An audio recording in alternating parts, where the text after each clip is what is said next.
So in your 30s, the makeup you've been wearing your whole life suddenly stops working the way it used to. The same foundation that looked great at 25 is settling into your fine lines, sitting in your pores, and somehow making your skin look more tired, not less tired. The problem isn't your skin. The problem is the formula. I mean, maybe a little bit might have to do with your skin, but we really need to look at the formula. The right makeup does the opposite. It can blur any imperfections. It plumps your skin. It can make your skin look like a radiant version of itself. And the best news is that the same ingredients your skincare is built around are now showing up in really good makeup. Today, I'm telling you exactly what to look for and what I personally use and recommend. Hi, I'm Dr. Amina, a triple board certified dermatologist, and I want to be upfront about something. I am not a makeup expert.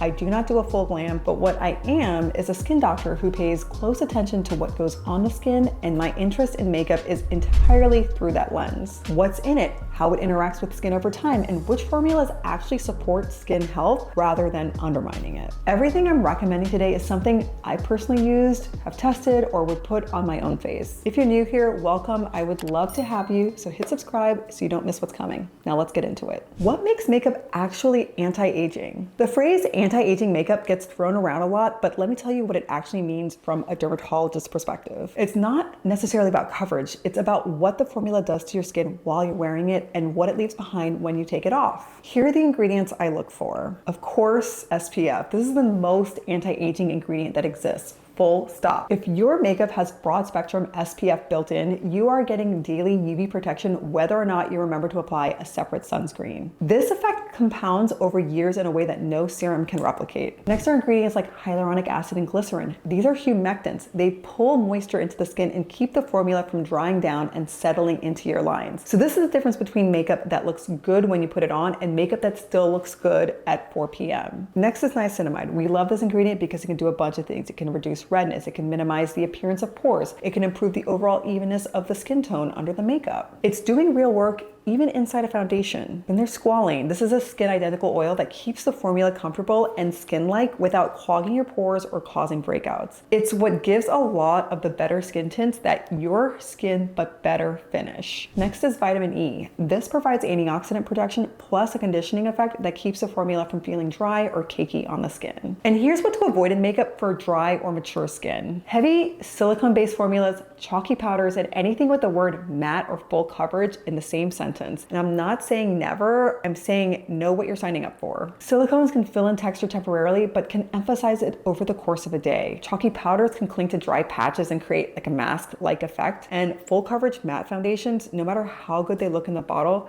they tend to age skin rather than serve it. Now let's go over product picks by category. The philosophy running through all of these, less coverage, and more hydration. We want skin that looks like skin, just better. I want to first go over my favorite SPF bases and tinted foundations. The IT Cosmetics CC Cream SPF 50. This one I've been using for a long time and I always come back to this. It covers, it treats, it protects, it has vitamin E, glycerin, and SPF 50 in one step. For someone who wants meaningful coverage without the feel of her traditional foundation, this consistently delivers. The IT Cosmetics Do It All Balm is also worth knowing about, great for on-the-go hydration and a natural finish when you don't want a full base. Then there's the Ilia Super Serum Skin Tint SPF 40. This feels more like a serum than a foundation and it shows in the best way. It looks genuinely skin-like in a way that a lot of foundations don't. If your goal is skin that looks effortless and alive rather than covered, this is a formula I'd point you to first. A popular one is the Jones Road What the Foundation. This is Bobbi Brown's line, and this product specifically is designed to look like skin rather than makeup. There are no silicones, no fragrance. It's lightweight, buildable coverage. It's one of the more honest, like skin first formulas in this category. Then there's Westman Atelier Vital Skincare Complexion Drops. This is for somebody who wants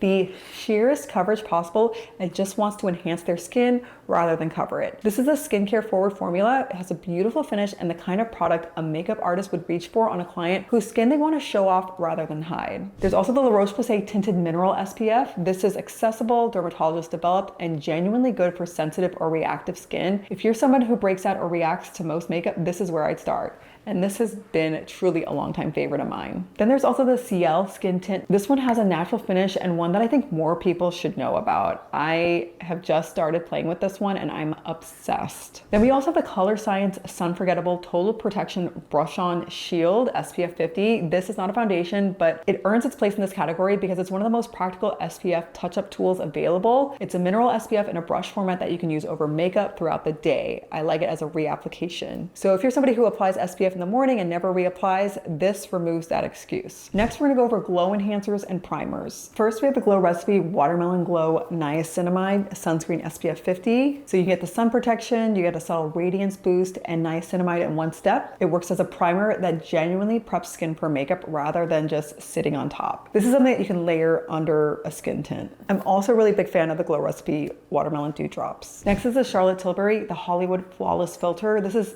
not technically an SPF product, but I think it's worth including here because it does have that blur without mask effect. And it's better than almost anything else at this price point. It has hyaluronic acid, it has like light diffusing particles, and it's a finish that makes skin look like it's been professionally lit. And it's become a staple for a reason. Next, blush and bronzer. The blush from Mara Beauty. This one genuinely has a natural flush. It's buildable coverage and a very beautiful formula. Their solo shadow, it can double as both a blush and an eye product, which is kind of a multi-use efficiency that I appreciate. Next is the Say Dew Blush. I love this formula. The texture is almost serum-like and it applies beautifully over a dewy base without looking patchy or overdone. Currently wearing it. Kosas has their color and light pressed. Their whole line is built around skin first philosophy. Their bronzer is buildable without creasing and it reads as natural warmth rather than fake tan. And niacinamide is in the base too. Rare Beauty has their very popular soft pinch liquid blush. We know that this is Selena Gomez's brand, and this product in particular has earned its cult status. A tiny amount just goes an enormous way and the finish is genuinely skin-like and it stays looking fresh throughout the day without migrating. This one also has niacinamide. Tower 28 has their Beach Please Tinted Balm Blush. This is a nice formula for sensitive skin and the tinted balm texture is incredibly forgiving on skin with any texture or dryness. If you want the simplest possible blush that works on everyone, this one's it. And here's some application tips from a derm, not a makeup artist. So I want to be clear about what this section is and what it isn't. I learned these from actual makeup artists and estheticians, people who do this professionally. What I'm passing along is the intersection of what they taught me and what I know makes sense dermatologically. So prep your skin first, and I mean actually prep it. A plump,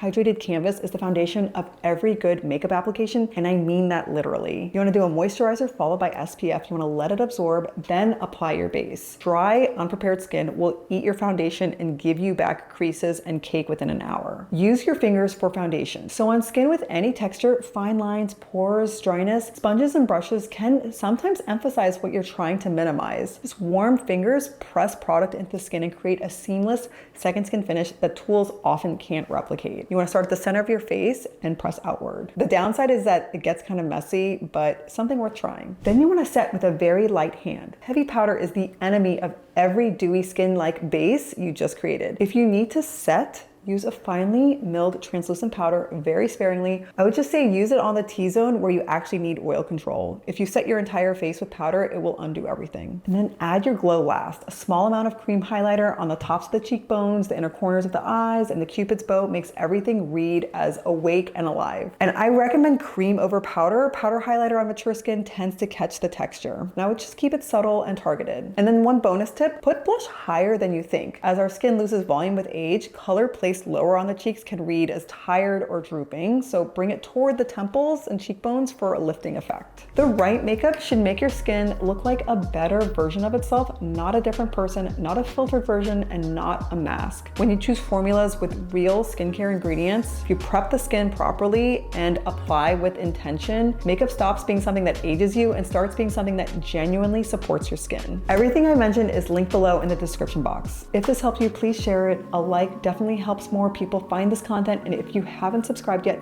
this is what I do here. Thank you so much for watching, and I will see you in the next one.